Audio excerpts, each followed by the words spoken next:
I have a can here. I'm going to mark an area where the switch is and cut that out.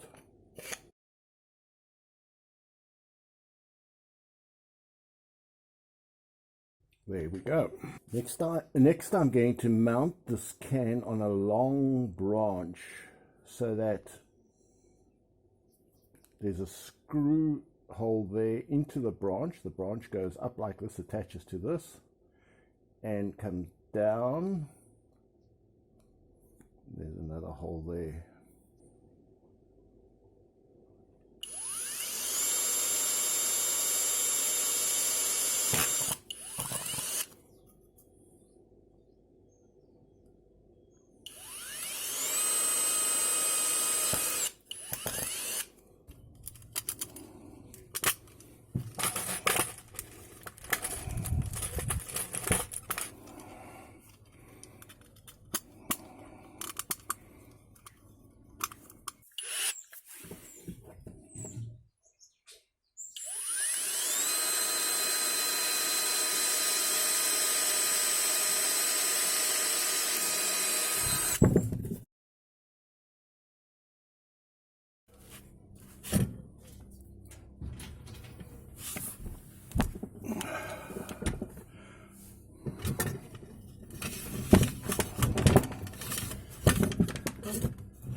Now it's firmly attached.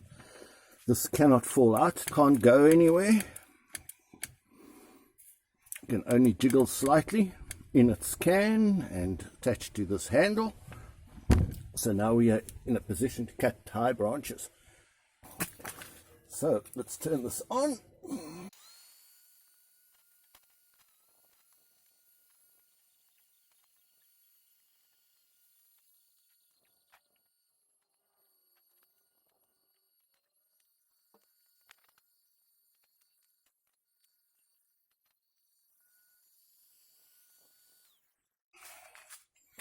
Well, it sure seems to work well enough.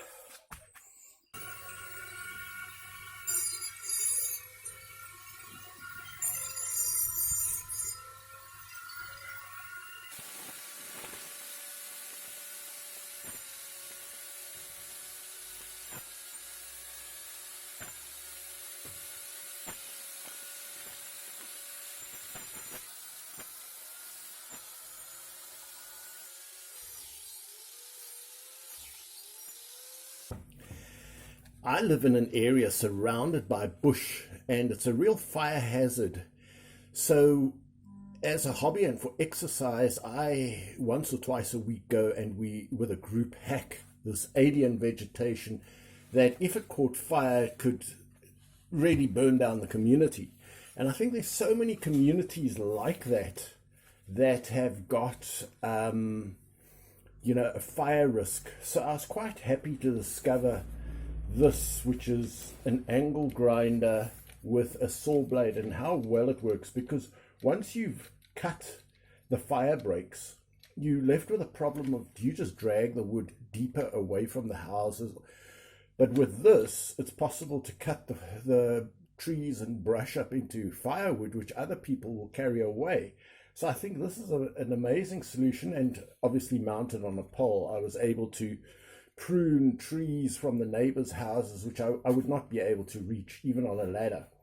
So on a pole was beautiful, and I really do, I'm quite taken with it. I don't think it's dangerous, especially, obviously you must be mindful and not get your fingers in the way. You've got to be very careful, all those things said. But I really don't think it's as dangerous as, for example, my miter saw, which was a circular cut-off saw, which I used to cut firewood up with. To me, that was always much more dangerous. So So this is what we use. We've mounted this on a pole. We hold the pole up and we can cut down all those high up branches. Let's put that down there. So our group has tea breaks, and during a tea break they were discussing some friend of a friend of a friend's marital problems. And I happened to comment, it sounds like the woman needs to honor her husband. Wow. How funny that comment was. It was like swearing from the pulpit. There was this silence. And some woman looked at me. I don't agree with you at all. But I think honor sounds like, oh, what a terrible concept. But it's actually a wonderful word. And I live with 3 people. Should I say they live with me? It's my house, and my son and my sister and her husband live with us. And honor is something that we just have to do. If you want to live together like a husband and wife, or even work together, you have to show honor. By honor, I mean simply, you don't try to argue with people. You try to avoid conflict. You treat them with respect. You greet them nicely. You bite your tongue. They've got their little idiosyncrasies and differences and whatever, and unless you absolutely can't live with it, and that's not often the case, just suck it up, buttercup, and just honor them. Just be nice to them. Because it's just a terrible thing when you get into an arguing, swearing, bad-mouthing mode. One should never, never, never get into that mode, and I think it's terrible where even if it happens once, you've plumbed that depth, you've set a precedent. It's so easy to go back to that. So, there are people who've been married and they just honor each other. The husband must honor the wife and the wife must honor the husband. It's actually not even a biblical thing that wives have to honor their husbands. Husbands are told to honor their wives. Wives are told to submit to their husbands. Oh, imagine if I'd said that. But let's start with honor. Just honoring everybody just means you all get along pleasantly because you respect each other, and you never go to that depth of, as I say, saying bad things about them and you this and you that and yeah. No, and a marriage should be that way. So obviously I was listening to this person's marital problems thinking, wow, you could just solve so many of those problems, because if the wife doesn't honor the husband, she's going to teach the kids not to honor the husband, and the husband's perhaps going to look at mom and talk badly about mom, and the kids are going to learn to dishonor, and you're going to find that the whole household is in absolute turmoil. Nobody likes each other. Nobody wants to be around each other because they're all so busy disrespecting each other. And people think this is marvelous. That it's great to disrespect your husband. And for a husband, it's terrible to disrespect your wife. People must put each other up on a pedestal. They must bite their tongue. You are going to live with these people perhaps forever. And forever's a long time. And you're in close quarters, so you need to just be civil and pleasant, and never, if these are people you're planning to live with like a husband and a wife, never get to arguing and name calling and you this and you that and a false accusation. Oh, you cheating with somebody, whereas the fact the guy's probably not or she's not. I mean, it's a terrible, terrible thing to just people throw out all these accusations. You do this, your mother's that, your and it's just terrible, and it's just so unnecessary. If I had to relive my life and live it over, there'd be no place for dishonor in my life. I mean, as a person who worked in a school, taught for 46 years, if you didn't honor the principal and the school and the institutions that you worked for, you're fired. So it's not like us men demand honor. We used to giving honor. We give honor all the time at work, to our boss, to our company, to people subject to authority. It's like we're in the army. We are soldiers in the army. We have very little say most of the time. We used to giving our heads of departments and bosses honor.